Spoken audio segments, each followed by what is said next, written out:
Salut à toi, bienvenue sur My Wallet Finance. Aujourd'hui, je vais te parler du XRP car il y a beaucoup d'actualités et c'est un moment où il est nécessaire de l'analyser pour savoir ce qu'il est possible de faire dessus ou pas. Je te rappelle que le marché est en chute libre. Tu peux voir ici l'indice de la peur qui est à 38 alors que quand tout va bien et on est en bull market, il est entre 60 et 80. Aujourd'hui, tout le monde sort du marché, tout le monde a peur. C'est donc le moment tant attendu pour aller faire son marché et se positionner sur les jetons qui te semblent aujourd'hui les plus intéressants en termes de projet, en termes de market cap ou en termes d'analyse technique. Alors, je suis sur CoinMarketCap et aujourd'hui, ce que l'on va voir, c'est l'XRP qui est en 7e position. Tu peux voir que celui-ci a plutôt tendance à baisser dans les 7 derniers jours, les dernières 24 heures et dans la dernière heure. Il est plutôt en chute libre comme la plupart des jetons que tu as dans les 10 ou 20 premiers rangs. Je vais donc tout de suite aller sur l'analyse du jeton. Voilà. Ici, on est sur le graphique en une journée avec un prix sur Binance, l'XRP contre l'USDT. Je te rappelle que l'USDT n'a pas et ne sera sans doute pas validé par l'Europe comme stablecoin. Au passage, je te rappelle qu'il vaut mieux se positionner en stablecoin sur l'USDC qui appartient à Circle Coinbase aux États-Unis, qui a été validé en tout cas comme avec suffisamment de transparence et de collatéral en dollars pour être valable au niveau de l'Europe.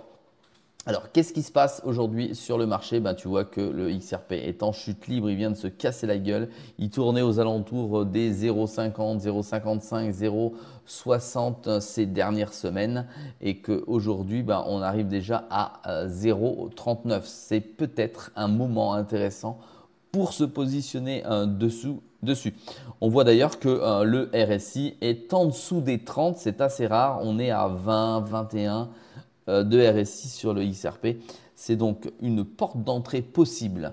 Donc, il est possible aujourd'hui de se positionner dessus, d'améliorer son positionnement parce qu'on ne connaît jamais le meilleur point d'entrée avec peut-être un petit DCA chaque semaine sur le XRP. Par exemple, poser une cinquantaine d'euros ou 100 euros ou 1000 euros, ça va dépendre de votre money management et de votre capital pour ce jeton et de venir progressivement rentrer dessus jusqu'au nouveau franchissement de la ligne des 30 de RSI.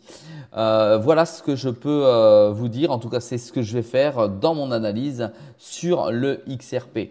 Je vous rappelle que le XRP a comme avantage de construire, en tout cas c'est ce qui est dans les tuyaux, un stablecoin qui devrait pouvoir être utilisé en Europe. C'est les informations que j'ai ou que nous avons lorsqu'on fait nos recherches sur la toile.